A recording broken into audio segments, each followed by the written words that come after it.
Takis, Smarties, Coke? What is that? Is that dog food?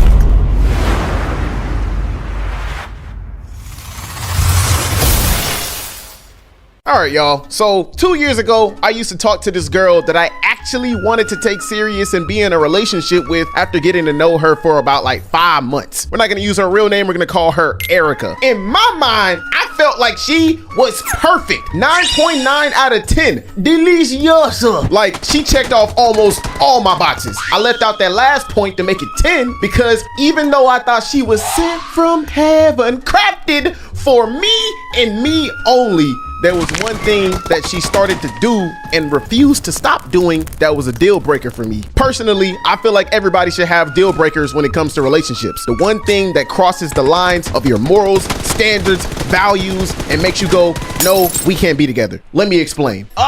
She had it all. She was weird like me. She loved anime, had good taste in music, actively wanted to seek a relationship with God, but was struggling. But you know, it's the effort that counts. She was a gamer girl that was really freaking good at side fighting games. Like, she was pro level. Bro, whenever we played Blaze Blue, she would beat my ass black and blue.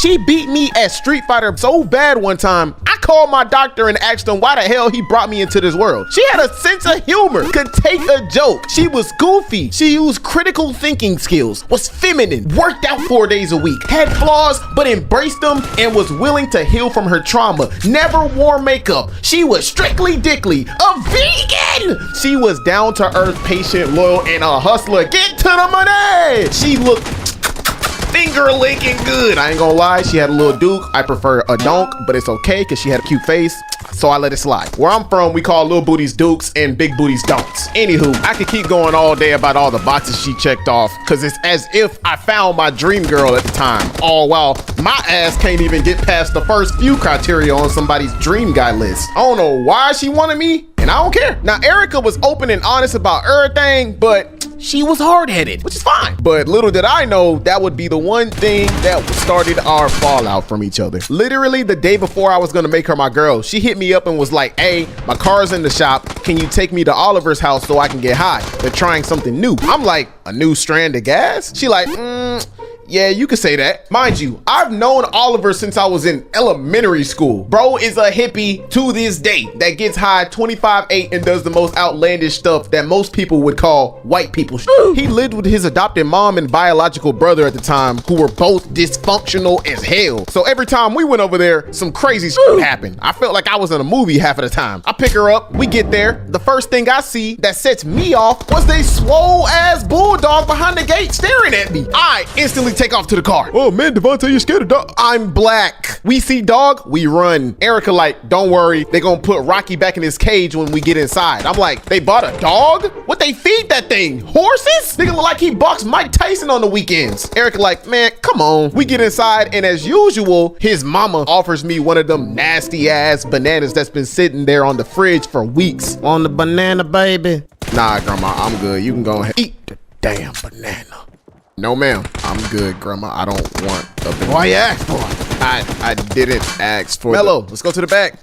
You know, I love that lady, but I hated when she did that. Plus, she always used to wear them long ass, unnecessary ass nails. Like, grandma, you too old to be wearing them long ass pro feet. If she get in a fight, she's done. We get to the backyard where the shed was, where every time we came over, that was the place where we all partaked in the Mary Jahooji. See, they all smoked the Mary Jane. I, on the other hand, preferred the infused into food version. So Oliver brings us inside. I see his brother Bam Bam and his homie DJ. They in the back table rolling up. I'm like, oh, okay, that don't seem very different. Soon as we get to the couch, life took a 180 because all of the sudden, I felt like a sharp pain in my chest, as if the spirit was trying to tell me something. Had my heart kicking like an unborn baby. So I leave to go use the bathroom in the house outside of the shed because I'm thinking like, okay, maybe I just got to take a fat one. Just to find out that I didn't even have to drop a submarine into the ocean. I get back to the shed. I walk inside. What the deuce?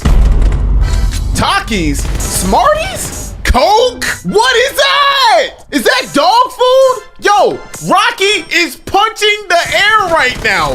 What the actual are you doing? Erica like, relax. The white stuff isn't Coke, it's table salts. What do we look like, degenerates? We're just trying something new like we did last week. I'm like, last week? Yeah, so recently we've been experimenting with different things to get high instead of gas. I haven't been here for a month and this is what y'all decide to do. Oliver, I thought y'all only messed with the Mirachahuji. Then she goes on this tirade about how their tolerance is way too high and that exotic wasn't enough, so it was Bam Bam's idea to mix foreign substances to see if they can get them higher than usual, and how she wanted to be open and honest about it since we were in the talking stage, and how she knows it's kind of dangerous, but that doesn't stop her because it's fun, and that Oliver, DJ, and Bam Bam seem to be on the same type of timing, so she wanted to see if I was. Listen, I ain't have no problem with her hitting the green pack, but if Shorty kept this up, I knew exactly what road she was headed down. Like, what's next? Car gas? You know how high gas prices are? They finna be broke and mentally damaged. So I'm like, look, when you said getting high, I ain't mean all this. I meant that green, baby. The raw version of the healing herb that comes from the earth is all I can tolerate, because the raw version is for healing. But all of you don't realize that you're inhaling bull crap that causes irreversible damage.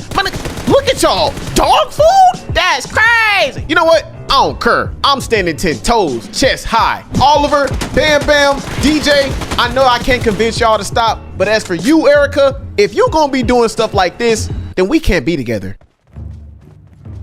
Now this when the game changed. Remember when I said Erica was hard-headed? Yeah, when you were against something she felt like brought her fun or wasn't that bad to her in the moment, she would completely tune you out and do what she wanted regardless of the long-term consequence. And I guess this was something she really didn't want to stop. So she hit me with the most direct response I ever heard from her.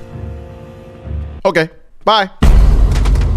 Yo, Shorty was tweaking. After she said that, she didn't even look my direction. Cold-blooded, continued crushing down the food and the crystals, not saying a single word. She did not want to stop, and neither did they. I was genuinely bamboozled, bruh. I didn't want to show her no sign of weakness, so I sucked up my emotions I felt at that moment and walked out.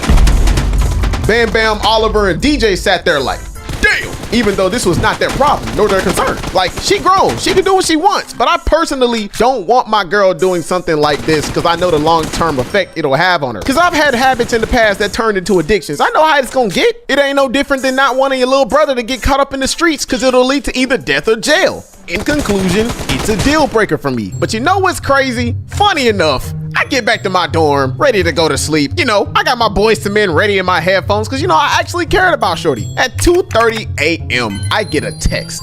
And guess who it's from?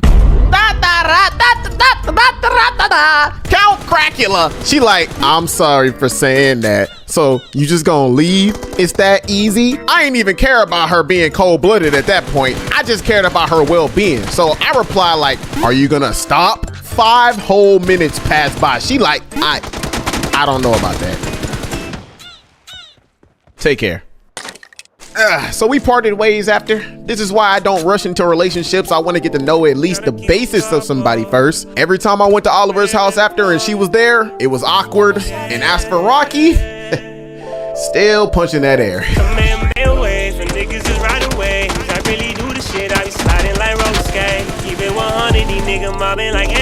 She want a Super Saiyan, so I tell her don't be afraid. Then I'm about to do, yeah. Grab a 3-5 of the dudes, yeah. Paint the sky gold on them, yeah. Haters can't stop me with wishing. I hope my niggas don't end up switching. Gonna keep a pop-o, yeah.